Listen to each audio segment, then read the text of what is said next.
Tory MP Nicholas Ridley visited Clydeside just before the 1970 election to draft materials for the Conservative Party's industrial policy.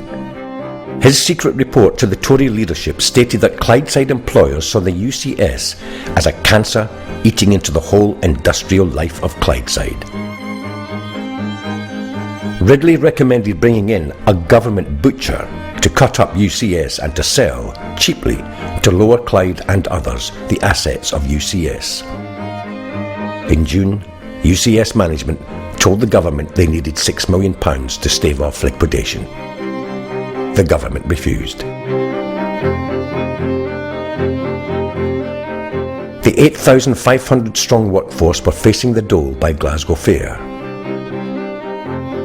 Unlike some other workers at the time and since, the UCS workers decided to stand and fight.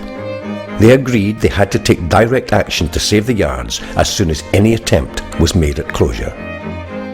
But how to do so? A strike would play into the government's hands. They would be portrayed as strike-happy wreckers, making it easier for the liquidator to shut the gates. A sit-in by itself would be difficult to maintain. It was Jimmy REID who proposed the idea of a work-in. Today, the Clydeside speaks. Today, Scotland speaks. Not the Scotland of the lairds and their lackeys. They've never represented Scotland. Here in this demonstration, in this meeting today, is the real Scotland. The Scotland of the working people.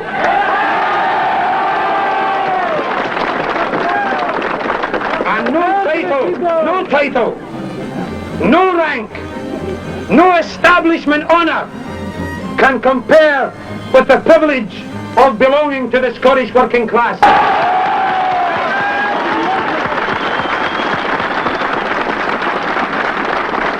Because we were aware of the pent-up anger and frustration of countless redundancies after redundancies, the crippling paralysis of small redundancies here and there, with the cumulative effect of mass unemployment. We're not going to be hungry. We'll fight when we're in the yards and in the factories, and not when we're in the dole queues. We refuse to accept a philosophy that says that economics control men.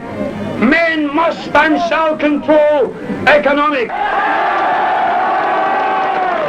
We either win this one, and as we say in our leaflet, defeat is unthinkable because it's back to the 30s.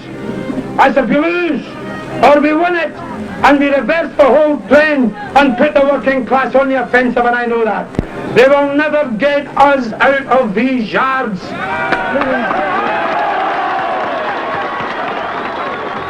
We shall not be moved. We shall not be moved. But on your way to Glasgow, we shall not be moved. Despite any other stories, we shall not be moved.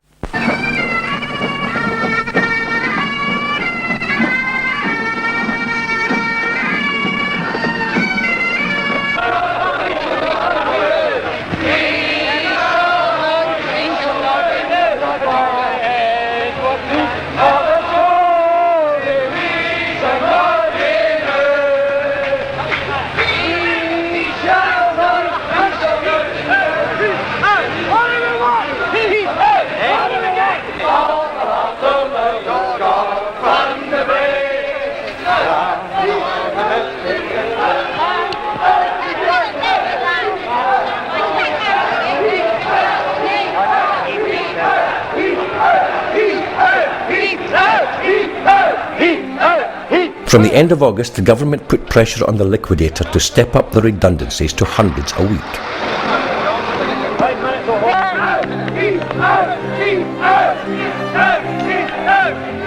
The press started calling for a compromise and denouncing the stewards as communist-led. The stewards faced their most difficult test. There were dangers that workers in the saved yards would desert. So the stewards used their last weapon. On the first day of an STUC inquiry into the closure, they published the full text of the Ridley report.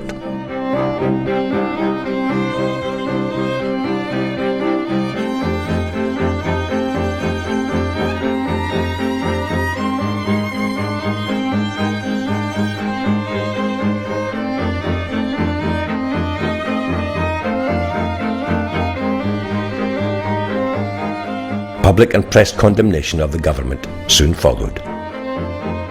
Firms owed money by UCS threatened to sue the government. The senior management of UCS attended the STUC inquiry and declared their support for the workers. On September the 24th, Reid and Airlie addressed the workforce appealing for unity. The shop stewards representing the workers are in control of this yard.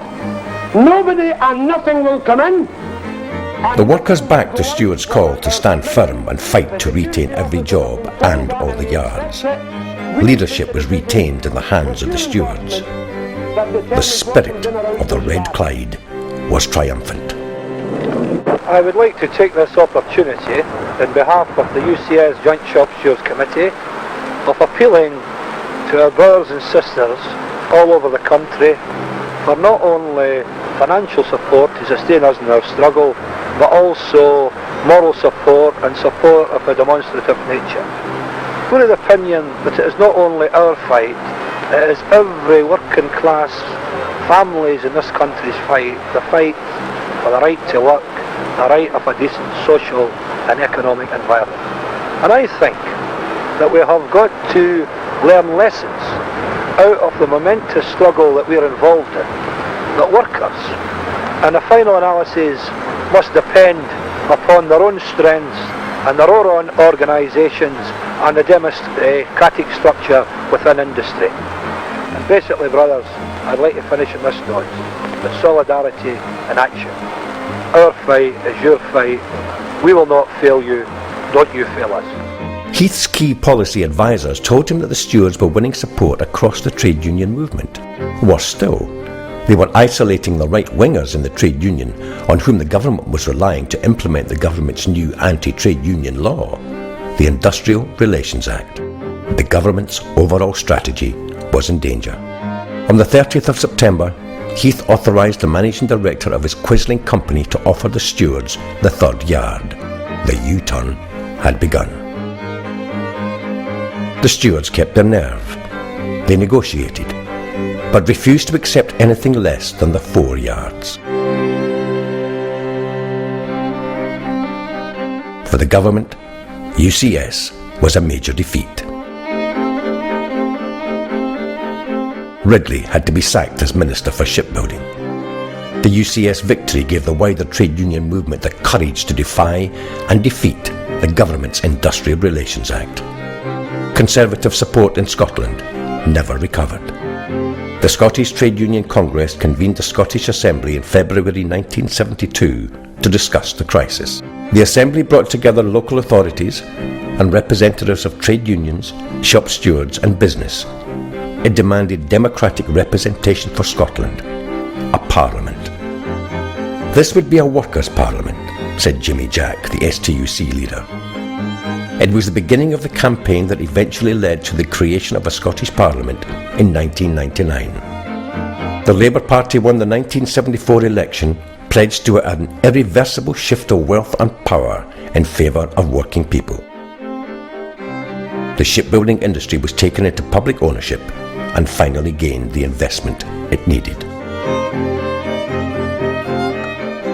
Shipbuilding continues on the Clyde today.